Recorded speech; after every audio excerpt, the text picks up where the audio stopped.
Hello बच्चों, कैसे सभी की सभी। उम्मीद करता हूं सब घर पे एकदम फर्स्ट क्लास होंगे। तो आज हम पार्ट 2 लेकर आ चुके हैं यार, एप्लीकेशन और ट्रिग्नोमेट्री चैप्टर का। तो यार समय बर्बाद नहीं करेंगे, जल्दी जल्दी से अपनी पढ़ाई को स्टार्ट करते हैं। स्क्रीन पे क्वेश्चन दिख रहा है, in a violent storm a tree got bent by a wind. यानी ये क्वेश्चन कुछ ऐसा कह रहा है, थोड़ा ध्यान से देखना। ये कोई ट्री है जो कि किसी जमीन पर खड़ा हुआ है। मैं बोल रहा हूं इस ट्री की जो हाइट है वो ए से लेके पूरी बी तक है। यानी ये जो बी पॉइंट है ये रूट ऑफ द ट्री है। ट्री का आधा हिस्सा कुछ यहां पर है जो कि ये पॉइंट एक्स है। यानी यहां पर या हम थोड़ा और बॉटम में बना लेते हैं। ट्री का ये वाला पॉइंट एक्स है। जब बहुत तेज हवा चल रही थी तो हुआ क्या, ट्री का जो ये वाला हिस्सा था ना, ट्री का जो ये वाला हिस्सा था ये ऊपर से टूटकर कुछ ऐसे गिर गया। यानी ये जो ट्री का हिस्सा एक्स था वो गिर गया नीचे आके जमीन पे। यानी मैं इस पॉइंट को सी मान ले रहा हूं और जितने एंगल पे यार ये गिरा है ना उसको बोल रहे हैं 30 डिग्री। आगे देखो, इन्होंने बोला whose distance is 30 metre from the root. यानी ये जो ट्री गिरा है ना, जो कि पॉइंट सी है, वो रूट से ट्री के 30 मीटर की दूरी पर है। आपसे पहला क्वेश्चन ये पूछा जा रहा है, at what height from the bottom did the tree get bent. यानी आपसे सबसे पहले बॉटम से लेकर, देखो भाई यहां से बेंट हुआ और ये बॉटम है, यानी आपसे ये एक्स पूछ रहे हैं। उसके अलावा एक सेकंड में इसको थोड़ा इरेज कर देता हूं, ये कुछ ऐसे। उसके अलावा आपसे ये पूछ रहे हैं कि ये जो ट्री है ना इसकी पूरी हाइट कितनी है, तो मैं इतने पार्ट को y मान लेता हूं। यानी टोटल हाइट ऑफ ट्री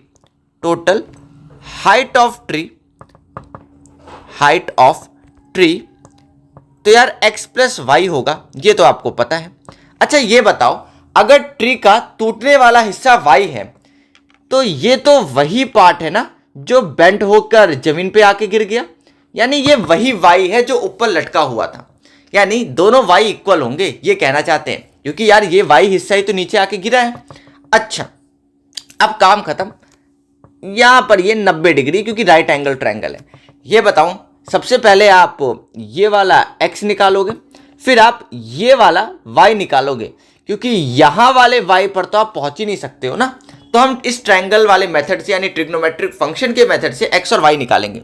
निकालना सिखाया है, बस करना आप कुछ नहीं है। अब आपको लिखते रहना है कि in triangle C B X, यानी सी बी एक्स में अगर मुझे x पता करना है, यानी x आपका परपेंडिकुलर है, ये आपका बेस है, और यार ये वाली चीज आपकी हाइपोटेन्यूज है। यानी अगर मैं tan 30 डिग्री लगा दूं सी बी एक्स में, तो उसके अकॉर्डिंग परपेंडिकुलर अपॉन बेस होता है। परपेंडिकुलर यार बी एक्स है, बेस आपका बी सी है। बी एक्स आपने एक्स मान रखा है, बी सी आपका 20 है। tan 30 की वैल्यू होती है 1/√3 और वो इक्वल है x/20 के। यानी 20/√3 x की वैल्यू हो जाएगी। यानी ये वो हाइट हो जाएगी जहां से ट्री बेंट होना स्टार्ट हुआ है। इसको आपको पूरा निकालना है तो रेशनलाइज कर लीजिए। इसको हम लिख सकते हैं 20/√3 इंटू में √3/√3, यानी ये हो जाएगा यार 20√3/3। यानी ये कुछ इस तरीके से हाइट आ गई कि कितने हाइट से ये ट्री बेंट हुआ है। आगे देखते हैं, अभी क्वेश्चन कंप्लीट तो हुआ नहीं। देखो अब हम इन ट्रायंगल सी बी एक्स ही लेंगे, लेकिन अपना एम इस बार यार y निकालना है। y यानी हाइपोटेन्यूज निकालना है। क्या बेस आपको पता है? हाँ सर बेस पता है। क्या बेस के हेल्प से हाइपोटेन्यूज निकाला जा सकता है? तो हाँ, आपको पता है पाकिस्तान भूखा प्यासा है और हिंदुस्तान तो अपना हरा भरा है। यानी बेस अपॉन हाइपोटेन्यूज के हेल्प से हम ये निकाल सकते हैं। और आपको ये भी पता है कि बेस अपॉन हाइपोटेन्यूज होता है कॉस थीटा, परपेंडिकुलर हाइपोटेन्यूज होता है साइन, और परपेंडिकुलर अपॉन बेस तो tan होता है। यानी मैं अगर cos 30 डिग्री लगाता हूं तो उसके अकॉर्डिंग बेस अपॉन हाइपोटेन्यूज होता है। बेस अपना BC है और हाइपोटेन्यूज यार सी एक्स है, यानी बेस अपना 30 है और हाइपोटेन्यूज y है। cos 30 डिग्री की वैल्यू होती है √3/2, यानी 30/y के इक्वल होगा, यानी ये वैल्यू आ जाएगी यार 60/√3। मैंने कुछ किया नहीं है, सिर्फ क्रॉस मल्टीप्लाई किया है। आओ इसको रेशनलाइज भी कर लें, यानी √3/√3 से मल्टीप्लाई और डिवाइड कर देते हैं, यानी ये हो जाएगा 60√3/3 और यहाँ पे आप लिख सकते हो 20√3, यानी ये आ गया कि कितनी हाइट वाला ट्री का हिस्सा बेंट हुआ है, यानी 20√3 height of the tree bent होके नीचे आई है, यानी ये वाला जो y है ये 20√3 है, ये वाला जो x है ये 20√3/3 है। यानी अगर आप एडिंग x एंड y करते हो बेटा, तो आपको निकलेगा क्या यार, टोटल हाइट ऑफ ट्री, और टोटल हाइट ऑफ ट्री है क्या, x + y, यानी ये हो जाएगा 20√3/3 + 20√3। ये तो सिंपल हो गया, क्योंकि अगर आप इधर क्रॉस मल्टीप्लाई यानी rationalise cross multiply LCM type का करेंगे तो 20√3 + 60√3 और होल अपॉन में ये 3 हो जाएगा, यानी इसको अगर आप ऐड कर सकते हैं तो 80√3/3 मीटर ये आपका हाइट ऑफ द ट्री आ गया। कुछ इस तरीके से इस क्वेश्चन को सॉल्व करेंगे, तो जल्दी जल्दी से यार इसको नोट कर लीजिए। चलिए अगले क्वेश्चन पे चलते हैं। लिखा है from the top of a building 60 metre high if the angle of depression of the top and bottom of the tower, यानी दोनों बात सुनना यार, ये बताओ टावर बड़ा होगा या बिल्डिंग, तो मैं बोल रहा हूं बिल्डिंग बड़ी होगी, लेकिन क्यों, क्योंकि आप देखो बोला है 60 मीटर हाई बिल्डिंग है जिसका डिप्रेशन हो रहा है एक बार टावर के टॉप पर, एक बार टावर के बॉटम पर। डिप्रेशन तो तब होता है ना जब किसी चीज को ऊपर से नीचे देखा जाए, यानी मैं ये कहना चाहता हूं कि अगर ये पूरा बेस है यानी जमीन है और ये कोई बिल्डिंग है जिसको मैं A-B नाम दे रहा हूं और इसकी हाइट 60 मीटर गिवन है, यानी एक कोई टावर है जिसको मैं C-D नाम दे रहा हूं, यानी एक बार बिल्डिंग के टॉप से टावर के टॉप को देखा जा रहा है, एक बार बिल्डिंग के बॉटम से टावर के बॉटम को देखा जा रहा है, यानी जब टॉप को देखा जा रहा है तो 60 की जगह 30 डिग्री बन रहा है और जब बॉटम को देखा जा रहा है तो 60 डिग्री बन रहा है, और आपको हाइट ऑफ टावर बताना है। यानी ये थोड़ा बात को समझना यार। चलो मैं एक बार थोड़ा सा और क्लियर एकदम से डायग्राम बनाया था, थोड़ा सा इसको बड़ा कर देते ना, थोड़ा सा बड़ा कर देते इसको। देखो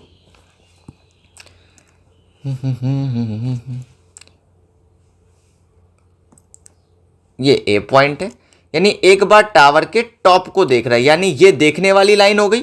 तो इसके सामने हॉरिजॉन्टल में हम इमेजिनरी लाइन ड्रॉ करते हैं, यानी यार ये वाला जो एंगल है ये 30 डिग्री है ऐसा बोला है। एक बार टावर के बॉटम को देख रहा है, यानी कुछ ये वाली लाइन, यानी यार ये देखने वाली लाइन हो गई। इसके रिस्पेक्ट में ये वाली हॉरिजॉन्टल इमेजिनरी लाइन हो गई, तो दोनों के बीच में इस बार एंगल कितना फॉर्म हो रहा है, ये आपका 60 डिग्री है, यानी ये वाला 60 डिग्री आपको दे रखा है। तो यार अल्टरनेट इंटीरियर एंगल के हिसाब से अगर मैं इस लाइन को ज्वाइन कर दूं तो क्या आपको ये समझ आ रहा है कि यहां से लेकर यहां तक, फिर यहां से लेकर यहां तक क्या दिख गया 30 डिग्री बन रहा है, तो ये वाला एंगल भी 30 डिग्री होगा। और अगर यहां से लेकर यहां तक और यहां से लेकर यहां तक पूरा 60 है, तो यार ये वाला भी कुछ 60 डिग्री होगा, क्योंकि alternate interior angles are equal.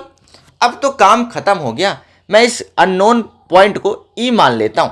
तो अब टावर ऑफ द हाइट निकालनी है, नहीं या सॉरी ये क्या बोल दिया, हाइट ऑफ द टावर निकालना है, यानी CD निकालना है, तो मैं इसको x मान लेता हूं। आओ देखो, सबसे पहले इन ट्रायंगल ADB में, इतना दूर क्यों लिख दिया भाई, इन ट्रायंगल ADB में ट्रिग्नोमेट्रिक फंक्शन लगाते हैं। कौन सा वाला लगाऊं, tan या sin या cos, या सिंपल सी बात है, हाइट का रिलेशन है ना, तो tan लगाते हैं हम लोग। ये वाला पूरा इस ट्रायंगल की हाइट है, यानी परपेंडिकुलर है। थोड़ा दूसरे पेन से कर देते हैं, यानी ये परपेंडिकुलर है, ये वाला इस ट्रायंगल का बेस है और ये वाला हाइपोटेन्यूज है। यानी इतना हमें सोचना नहीं है, हम तो डायरेक्ट लगाएंगे। देखो, यानी tan 60 degree equals to A B upon B D हो जाएगा। क्या आपको ए बी पता है यार कि ए बी कितना है? हाँ, ए बी आपको पता है, वो पूरा पूरा आपका 60 मीटर है। तो ठीक है, यानी ए बी 60 मीटर है, क्योंकि ये तो हाइट ऑफ द बिल्डिंग है ना। बी डी क्या पता है आपको? तो नहीं सर, बी डी हमको नहीं पता है। तो ठीक है, बी डी को छोड़ दीजिए। tan 60 होता है यार √3, यानी 60 अपॉन बी डी हो जाएगा बेटा। यानी यार बी डी की वैल्यू आ जाएगी 60 अपॉन √3, और जब आप इसका रेशनलाइजेशन करेंगे तो 60 √3 अपॉन में 3 हो जाएगा, यानी ये 20 √3 आ जाएगा। यानी बेस आपका 20 √3 आ गया। अब ये थोड़ा मेरी बात समझो, अगर इतना 20 √3 है तो यार ये वाला पोर्शन भी 20 √3 होगा, क्योंकि रेक्टेंगल ही है ना, तो रेक्टेंगल की अपोजिट साइड इक्वल होती है। यानी मैं ये कह सकता हूं बी डी सी ई के इक्वल होगा और सी ई भी 20 √3 होगा। इसको इक्वेशन 1 मान लेते हैं। अब आगे देखो, अब मैं एक बार ट्रिग्नोमेट्रिक फंक्शन ना इन ट्रायंगल ए ई सी में लगाऊंगा, जिसमें मैं फिर से tan लगाऊंगा 30 डिग्री के साथ, जिसमें परपेंडिकुलर ए ई होगा, बेस हमारा सी ई होगा। यार ए ई पता नहीं है आपको, पूरा पूरा हाइट ऑफ द बिल्डिंग पता है, तो ए ई को हम ए ई ही रखेंगे और सी ई की वैल्यू अभी हमने निकाल ली with the help of B D, जो कि ये 20 √3, और tan 30 होता है 1 अपॉन √3, यानी 1 upon √3 is equals to A E upon में 20 √3 हो जाएगा, जिसके वजह से ए ई की वैल्यू 20 √3 अपॉन में √3 हो जाएगी, जिससे ए ई आर 20 वैल्यू दे देगा। यहां पे आप ये लिख सकते हो कि ये वैल्यू आई कहां से? फ्रॉम फर्स्ट, कि फ्रॉम फर्स्ट में जाके देख लो, हमने दिखा रखा है। अच्छा, आप इतनी देर से सोच रहे हो सर आप करे क्या जा रहे हो, हमें ये नहीं समझ आ रहा है। आप मेरी बात समझो यार, मुझे सी डी नहीं पता है, मतलब सी डी नहीं पता है, दैट मीन्स वो मुझे पता करना है। अगर मैं किसी तरीके से ई बी पता कर लूं, यानी किसी तरीके से ई बी पता कर लूं, तो क्या मैं सी डी को नहीं पता कर लूंगा? क्योंकि opposite side of the rectangle equal है। तो मैं बोलूंगा we know C D equal होगा बी ई के। बस इसी बात को मुझे ध्यान रखना है। अब बात समझो यार, पूरा ए बी में से अगर मैं ए ई का पोर्शन को माइनस कर देता हूं तो क्या बी ई का पोर्शन नहीं आता है? चेक कर लो, पूरे ए बी में से, अगर ये देखो पूरे ए बी में से अगर मैं सिर्फ इतना हटा दूं, सिर्फ इतना पोर्शन जो ए ई है वो हटा दूं, तो यार क्या बच रहा है? बी ई पोर्शन बच रहा है।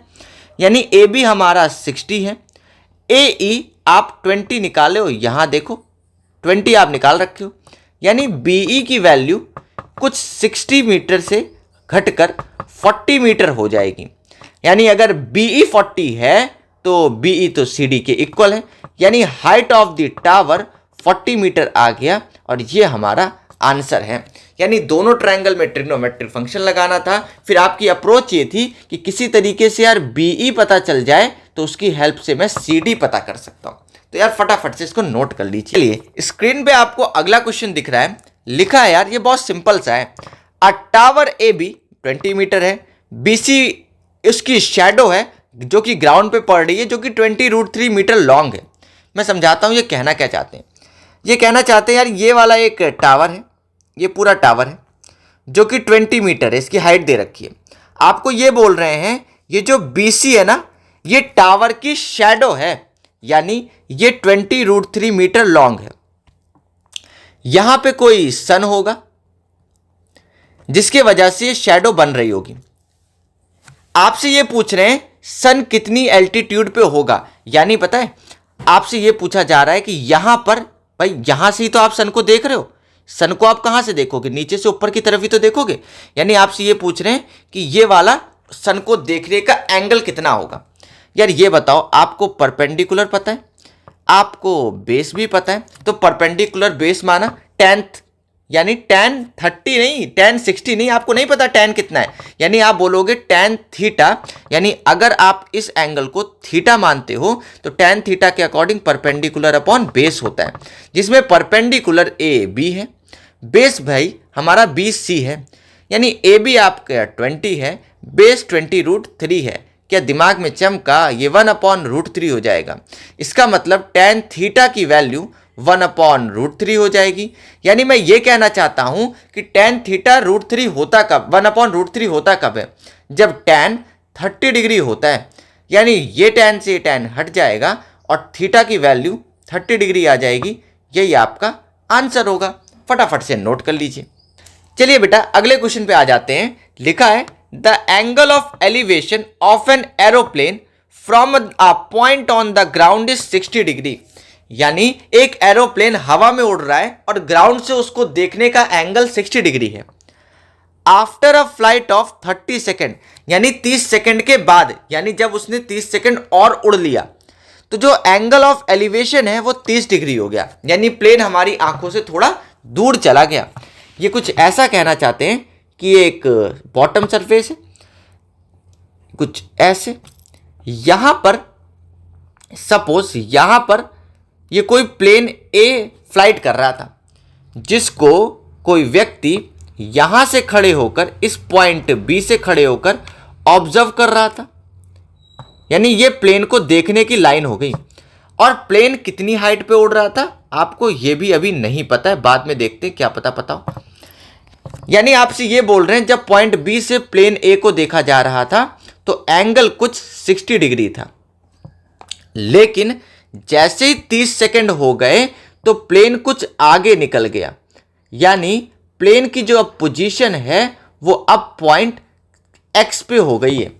यानी प्लेन ए पॉइंट से एक्स पॉइंट तक मूव कर दिया, लेकिन प्लेन की हाइट नहीं बढ़ी, हाइट वही है। तो अब प्लेन को जो देखने का एंगल है ना वो कुछ घट कर ये वाला जो अंदर वाला एंगल है छोटा वाला, वो कुछ, एक सेकेंड मैं इसको हटा देता हूं थोड़ा, ये वाला जो एंगल है ये वाला, ये घट कर कुछ 30 डिग्री हो गया। आपसे ये पूछ रहे हैं, पता नहीं आगे पढ़ेंगे तब पता चलेगा ना, if the aeroplane is flying at a constant height of 3000√3। हाँ, जो मैंने कहा था, यानी प्लेन की अभी हाइट कितनी है, ये ऐसा कहना चाहते हैं प्लेन की अभी हाइट 3000√3 है। 30 सेकंड उड़ने के बाद भी प्लेन की हाइट में कोई बदलाव नहीं आया, सिर्फ डिस्टेंस में बदलाव आया, यानी हाइट अभी भी 300√3 ही है। इसको यार थोड़ा ज्वाइन कर लेते हैं ताकि ढंग का दिखे डायग्राम में। ये कहना चाहते हैं ये प्लेन की हाइट सेम है। अब आपसे पूछा है स्पीड क्या रही होगी प्लेन की। अच्छा खुद सोचो यार, स्पीड अगर निकालनी है तो स्पीड का फॉर्मूला होता है, सर अगर मुझे स्पीड निकालनी है ना तो मुझे पता होना चाहिए कितना डिस्टेंस चला कितना टाइम में। यार आपको क्या ये पता है कि प्लेन कहां से कहां चला? तो हाँ, प्लेन ना इस पॉइंट से ए से पॉइंट एक्स तक मूव किया। यानी ये अगर मान लूं कुछ वाई पोजीशन मूव किया, आपको इसी वाई की लेंथ पता करनी। क्या आपको ये पता है ए पॉइंट से एक्स पॉइंट तक जाने में उसने कितना टाइम लिया? तो हाँ, टाइम लगा है वाई डिस्टेंस ट्रेवल करने को 30 सेकेंड। यानी आपको डिस्टेंस अगर पता चल जाए तो टाइम आपको गिवन है, तो आपका स्पीड ऑफ द एरोप्लेन आ जाएगा। यानी अपना एम क्या बन गया कि ax की वैल्यू फाइंड करना है। आओ इस पॉइंट को कुछ मान लेते हैं, इसको मान लेते हैं सपोज c है, ये वाला पॉइंट d है।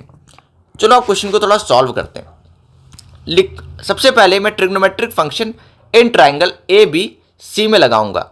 आप भूलोगे तो नहीं कैसे लगाना है भाई, जिसमें एंगल दिया है उसी ट्राइंगल को पकड़ लो। अगर मैं ए बी सी में लगाता हूं तो थीटा कितना है इस ट्राइंगल का? 60 डिग्री।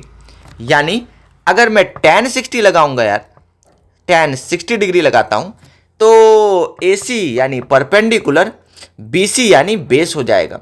परपेंडिकुलर 3000√3 है, बेस हमको पता नहीं है, और tan 60 होता है √3 यानी ये इक्वल्स टू 3000√3 हो जाएगा, अपॉन में BC हो जाएगा।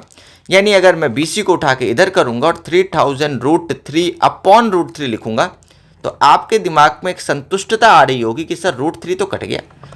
तो हाँ, यानी BC की वैल्यू कुछ 3000 आ गई। अब आगे देखते हैं, यानी BC हमारा 3000 है। अब अगला थीटा आपको दे रखा है 30 डिग्री, जो कि ट्रायंगल है BXD, दिख रहा है ना, BXD। यानी अब अगला ट्रिग्नोमेट्रिक फंक्शन ट्रायंगल BXD में लगाना है आपको। तो और लगाते हैं, इसको हटा देता हूं। देखो, इन ट्रायंगल BXD, यानी इसमें जब मैं tan 30 डिग्री लगाऊंगा तो यार परपेंडिकुलर XD है और बेस यार BD है। चेक कर लो, BD हो ना, B से लेकर यहां से लेकर यहीं तक है तो है भाई, यहां से लेकर यहां तक ही तो है। चलो, tan 30 होता है 1/√3 और XD 3000√3 आपको गिवन है, जो कि हाइट ऑफ द प्लेन है। और BD यार ये भी नहीं पता है, तो BD इधर आएगा 3000√3 इंटू में √3 हो जाएगा। यार आपको ये पता है कि √3 मल्टीप्लाई होता है तो 3 आता है, और 3 को 3000 से मल्टीप्लाई करेंगे तो 9000 मीटर आ जाएगा। यानी BD की जो लेंथ है वो 9000 आ गई। तो क्या आप समझ गए कि मैं निकालना क्या चाहता हूं? मेरे को निकालना है CD, यानी मेरे को पता है V नो। अगर मैं पूरे BD में से छोटा सा BC माइनस करता हूं तो मुझे CD की लेंथ आ जाएगी। क्या समझ आ रहा है? अगर मैं पूरे BD में से, ये जो पूरा BD है, इसमें से ये BC को हटा दूं, ये BC हटा दूं, तो मेरे पास बचेगा क्या? CD। यानी BD यार 9000 है, CD 3000 है, तो इसको माइनस करेंगे, सॉरी BC 3000 है तो CD हमारा 6000 आ जाएगा। यानी 6000 मीटर ये आपका आ रहा है कि कितना दूर प्लेन 30 सेकंड में उड़कर गया। यानी डिस्टेंस ऑफ द प्लेन आ गई, कितने टाइम में? 30 सेकंड में। तो speed is equals to distance upon time. Distance हमारा 6000 है, टाइम 30 सेकंड गिवन है, तो उसके अकॉर्डिंग स्पीड यार 0 से ये 0 कटा, स्पीड आपकी आ जाएगी 200 मीटर पर सेकंड। यानी कुछ इस तरीके से इस क्वेश्चन को हम सॉल्व कर लेंगे इजीली। तो यार फटाफट से ना नोट कर लीजिए। अब अगले क्वेश्चन को देखते हैं। लिखा है from a point 20 metre away from the foot of a tower the angle of elevation of the top of a tower is 60 degree. यानी ना ये सिर्फ घुमा के आपको बोल रहे हैं, सुनना थोड़ा ध्यान से। ये बेस है जिसमें कोई टावर कुछ ऐसे खड़ा है जिसकी हाइट AB है। यार ये टावर का बेस होगा। आपसे बोला ये जा रहा है कि from a point 20 metre away from the foot of the tower, यानी इस फुट ऑफ द टावर से जब मैं कुछ 20 मीटर के लिए आगे जाता हूं और मैं कुछ पॉइंट C पे पहुंच जाता हूं ना, तो जो एंगल ऑफ एलिवेशन है टावर के टॉप को देखने का वो मेरा 30 डिग्री हो जाता है। यानी यहां से लेकर ये वाला जो एंगल है, ये बोल रहे हैं ये हमारा 30 डिग्री है बस। यानी यहां कोई दूसरे टावर की बात नहीं हो रही है, यहां सेम टावर की बात हो रही है और आपसे हाइट ऑफ द टावर पूछ रहे हैं। यार इससे आसान क्वेश्चन तो कुछ हो ही नहीं सकता। बोलोगे हाँ सर ये परपेंडिकुलर है, ये बेस है, यानी आप समझ गए कि सर tan 30 डिग्री लगा दूंगा तो काम बन गया। यानी परपेंडिकुलर अपॉन बेस हो जाएगा। tan होता है 1/√3, यानी परपेंडिकुलर अपॉन 20, यानी परपेंडिकुलर की वैल्यू 20/√3, 20/√3, यानी इतना मीटर आपका हाइट ऑफ द टावर आ गया। ये तो कुछ करना ही नहीं था यार, नोट कर लो फटाक से। चलिए अगले क्वेश्चन पे आ जाते हैं। लिखा है in a figure AB is a 6 metre high pole and CD is a ladder inclined at an angle of 30 degree. यानी ये जो चीज है ना, ये कोई लैडर है, यानी कोई सीढ़ी है जो कि जिसकी लेंथ हमें पता करनी है। अब आगे बोला है इफ AD 2.54 है तो हमको लेंथ ऑफ द लैडर पता करना है, यानी यही बात है। तो यार अगर लेंथ ऑफ लैडर पता करना है तो ये बताओ, अगर मैं आपको बोल दूं कि आपको DB गिवन है तब तो कोई दिक्कत ही नहीं है भाई। ट्राइंगल की एक साइड नहीं पता है, मान लो सॉरी ट्राइंगल की एक साइड पता है, एक साइड नहीं पता है, थीटा पता है, तो काम बन जाएगा। यानी हमारा एम है AB में से अगर मैं AD को माइनस कर दूं तो यार मेरा DB आ जाएगा, जिससे हाइट ऑफ यानी परपेंडिकुलर ऑफ द ट्राइंगल आ जाएगा। तो AB है कुछ 6 metre minus 2.54 is equals to DB। इसको जब आप माइनस करोगे तो कुछ 3.46 आएगा इज इक्वल्स टू DB हो जाएगा। यानी DB की लेंथ आ गई 3.46। अब आगे समझते हैं क्या करेंगे। इन ट्राइंगल DBC ले लेते हैं, यानी tan, अच्छा सुन लो, tan नहीं लगाऊंगा यहाँ पे, क्यों? क्योंकि मुझे बेस के बारे में तो कोई मतलब ही नहीं है, ना मुझे पता करना है ना इसका कोई यूज है। तो इसीलिए मैंने सोचा कि यार इसमें ना परपेंडिकुलर अपने को पता चल गया, हाइपोटेन्यूज पता है, तो परपेंडिकुलर और हाइपोटेन्यूज भैया साइन में आते हैं, यानी sine 60 degree is equals to perpendicular है यार DB और बेस है सॉरी हाइपोटेन्यूज है DC, यानी साइन 60 होता है √3/2 और DB है हमारा 3.46 और DC पता करना है, यानी DC की वैल्यू हो जाएगी 3.46 इंटू 2 होल अपॉन √3। यानी ये थोड़ा अजीब सा आ रहा है, लेकिन घबराओ नहीं, कभी कभी चीजें हमें दिखती अजीब है लेकिन होती नहीं है। DC इज इक्वल्स टू 3.46 है, इंटू 2 करो, लिखना मत अभी कुछ। √3 की वैल्यू क्या दे रखी है 1.73। यार आपको दिख रहा है कि ये 1.73 है ना, ये जस्ट डबल है, मतलब इसका अगर मैं जस्ट डबल करूंगा तो 3.46 ही आएगा, यानी ये 1 बार में और ये 2 टाइम्स में कैंसिल हो जाएगा। यानी DC की लेंथ बिना मशक्कत किए डायरेक्टली 4 मीटर आ जा रही है, यानी ये जो लेंथ ऑफ द लैडर है ना वो कुछ 4 मीटर होगा। कुछ इस तरीके से इस क्वेश्चन को सॉल्व कर लेंगे, तो यार फटाफट से नोट कर लीजिए। चलिए अब इस क्वेश्चन को थोड़ा ध्यान से देखते हैं। लिखा है the angle of elevation of the top Q of a vertical tower PQ, यानी ये कोई बेस होगा जिस पे कोई वर्टिकल टावर PQ है, जिसका टॉप Q है, यानी बॉटम में P बनाना है, टॉप में Q बनाना है। From a point X on the ground is 60 degree, यानी जब किसी पॉइंट X से देखा जा रहा है इस टावर के टॉप Q को ना, तो वो 60 डिग्री एंगल है, ये आपसे कहना चाहते हैं। आगे देखते हैं क्या बोला है।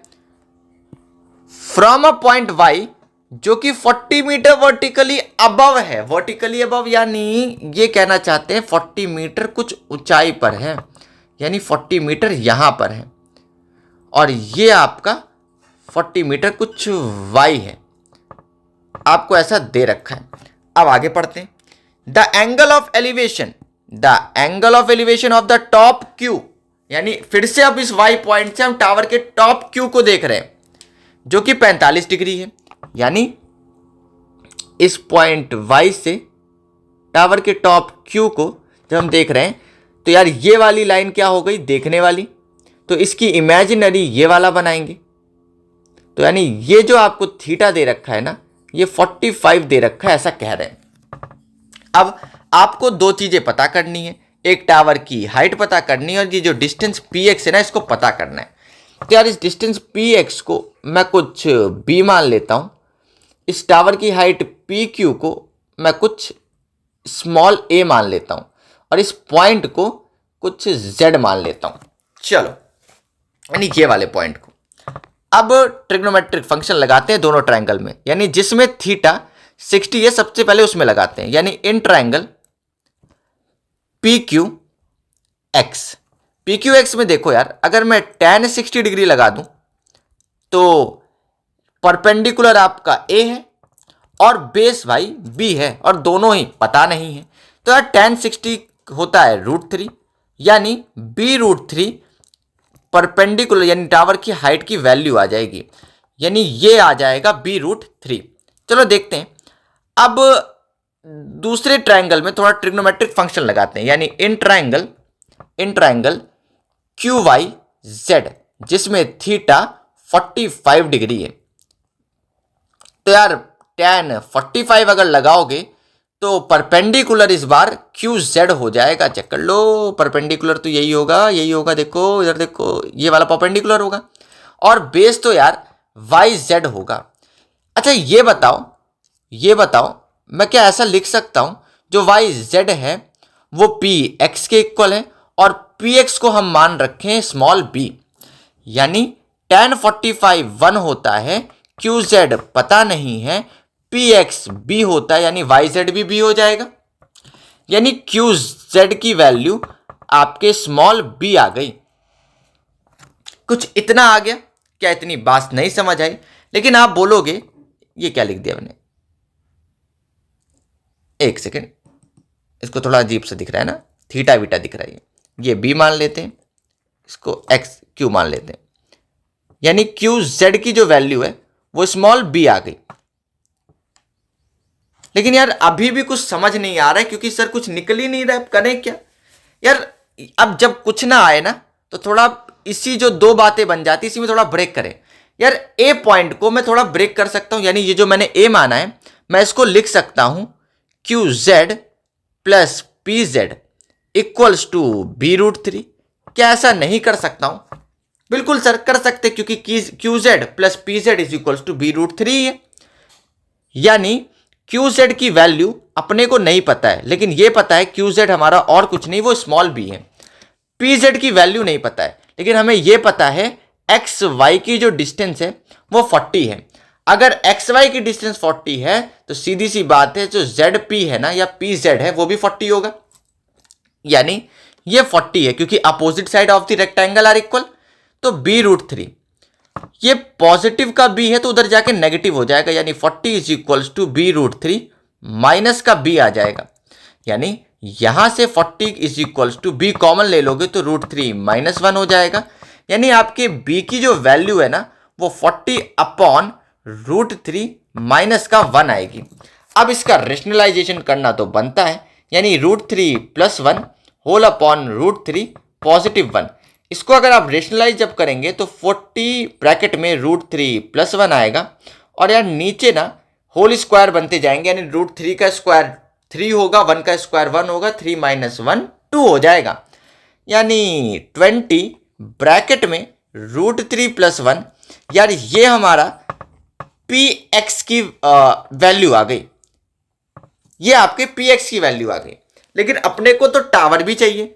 टावर है क्या?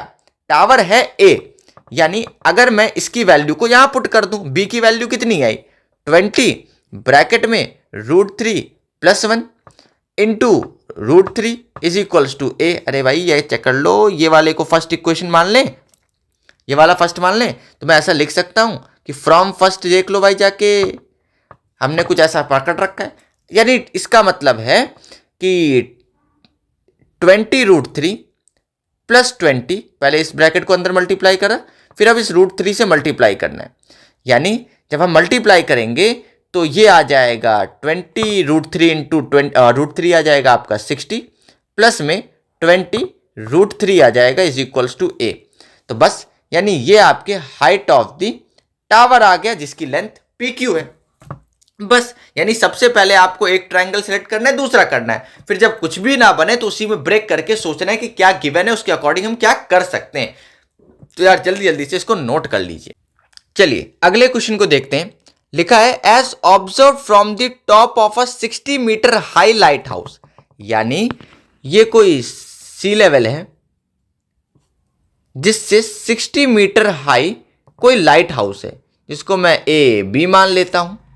अब यार ये बोल रहे हैं from the sea level the angle of depression of the two ships are 30 degree and 45, यानी जब डिप्रेशन यहां से मतलब कहना चाहते हैं इस A पॉइंट से एक बार ये किसी पॉइंट बी पर, यानी बी तो मैंने मान रखा है, किसी पॉइंट सी पर एक शिप को देख रहे हैं और दूसरे बार किसी पॉइंट डी पर दूसरे शिप को देख रहे हैं। तो जो थीटा बन रहा है वो एक बार 30 बन रहा है, एक बार 45 बन रहा है। ये हमेशा ध्यान देना, जैसे जैसे आप लाइट हाउस के पास जाओगे तो जो थीटा है वो इंक्रीज करता है।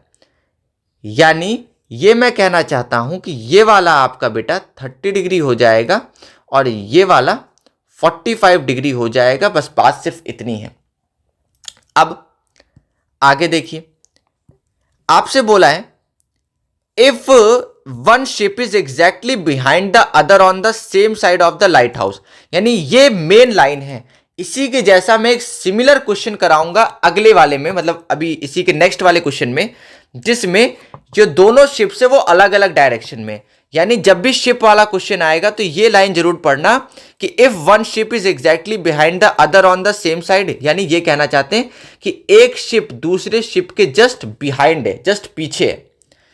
Find the distance between the two ships, यानी इसी CD की लेंथ x को पता करना है। ये लाइन जरूर रीड करना, नहीं तो क्वेश्चन आते हुए भी आपका रॉन्ग हो जाएगा। चलिए, आपको डिस्टेंस x पता करनी है, हाइट आपको 60 मीटर दे ही रखा है, तो और ट्रिग्नोमेट्रिक फंक्शन लगाते हैं और इस क्वेश्चन को निपटा देते हैं। यानी सबसे पहले इन ट्राइंगल ABD में लगाते हैं जिसमें थीटा 45 डिग्री है। यानी यार ये बताओ, tan 45 अगर लगा दोगे तो क्या कोई प्रॉब्लम है क्या? नहीं ना। tan 45 की वैल्यू होगी AB जो कि परपेंडिकुलर है, BD जो कि बेस है। यानी AB 60 है, BD अपने को पता नहीं, तो यार tan 45 होता है 1, तो BD की वैल्यू आ गई 60 मीटर। क्या कोई दिक्कत है? नहीं ना, BD आपका 60 मीटर आ गया, काम खत्म हो गया ये वाला। अब आगे देखते हैं, अगर BD 60 मीटर है तो इन ट्राइंगल BCA में देख लो यार, BCA में देखोगे जिसमें थीटा 30 डिग्री है, तो यार tan 30 अगर मैं लगा दूं तो परपेंडिकुलर आपका AB हो जाएगा और बेस BC हो जाएगा। यानी अगर मैं इसको थोड़ा सा ठीक से लिखूं तो 1/√3 हो जाएगा। AB आपको 60 दे रखा है, BC अपने को पता नहीं, तो BC की वैल्यू 60√3 हो जाएगा। लेकिन ना हमको BC पता करना है तो इसको इक्वेशन 2 मानो, ना BD पता करना है तो इसको इक्वेशन 1 मानो। हमको तो इनके बीच में थोड़ा सा पता करना है।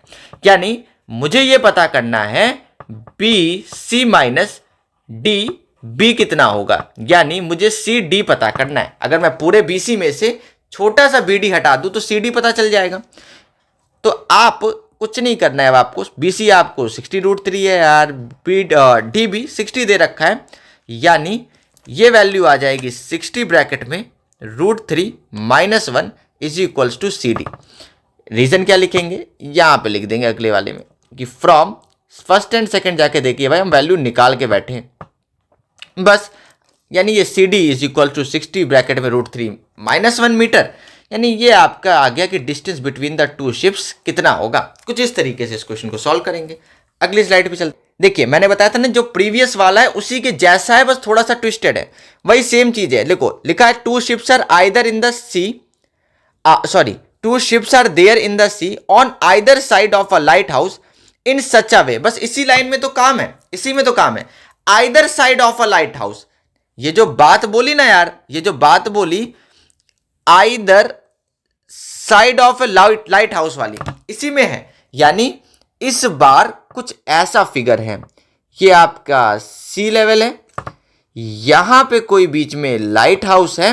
आइदर साइड का मतलब है एक बार लाइट हाउस के इस तरफ पॉइंट ए पर, एक बार लाइट हाउस के इस तरफ किसी पॉइंट बी पर। अब बगल बगल में दूर है वो पता नहीं है, लेकिन दोनों इधर उधर साइड पर दोनों शिप्स होंगी, ये कहना चाहते हैं। आगे पढ़ते हैं। Ships and the light house are in their same straight line. यानी ये जो स्ट्रेट लाइन है ना, ये तो सेम है, ये जो स्ट्रेट लाइन है ये सेम है, ये कहना चाहते हैं। अब आगे देखो, the angle of depression of the two ships are observe from the top of a light house are 60 degree and 45, यानी यहाँ कोई दिमाग नहीं लगाना है। यानी यहाँ ये कहना चाहते हैं, एक सेकंड इसको हटा दूं,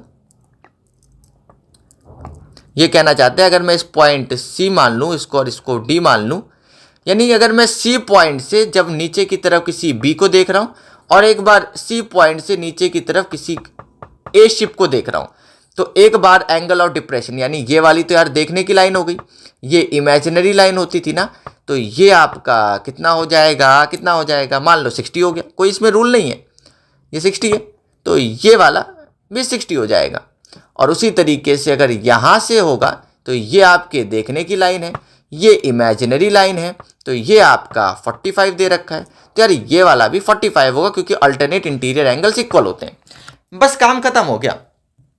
अब आपसे पूछा क्या है, if the height of the tower is 200, तो डिस्टेंस पता करो फिर से, यानी देख लो दोनों में डिस्टेंस आएगी, लेकिन कैसे करना है ध्यान रखना, यानी either side of the light house पढ़ना जरूरी है। चलो आपको ये 200 मीटर दे रखा है, यानी लाइट हाउस कितना लंबा है।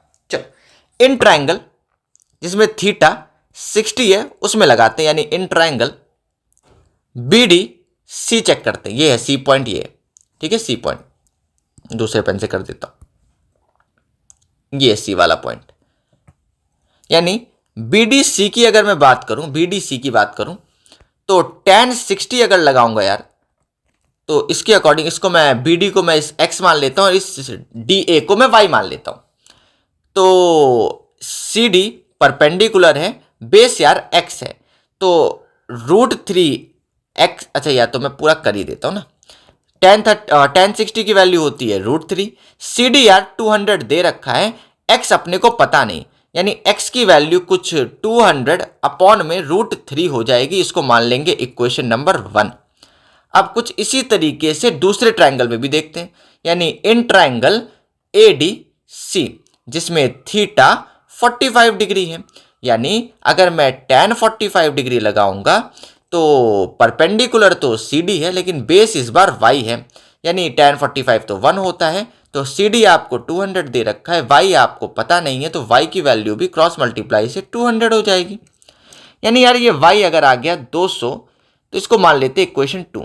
अच्छा ये बताओ डिस्टेंस बिटवीन टू शिप्स है क्या, x और y को जोड़ दो, अरे भाई यहां से लेकर यहीं तक तो डिस्टेंस है दोनों शिप की, तो बस आपको यही पता करनी है, यानी हम लिख देंगे एडिंग फर्स्ट एंड सेकेंड, जिसमें x और y को ऐड कर देंगे तो हो जाएगा 200 अपॉन √3 प्लस 200, यानी 200 कॉमन लोगे आप, तो 200 जैसी कॉमन लेते तो ब्रैकेट लगाते, यहाँ बचेगा 1 अपॉन √3, और यार यहाँ कुछ नहीं बचेगा, यानी यहाँ खाली जगह, यानी क्या बचेगा 1, इतना मीटर, ये आपका आंसर आ गया, यानी distance between the two ships इतना आ गया।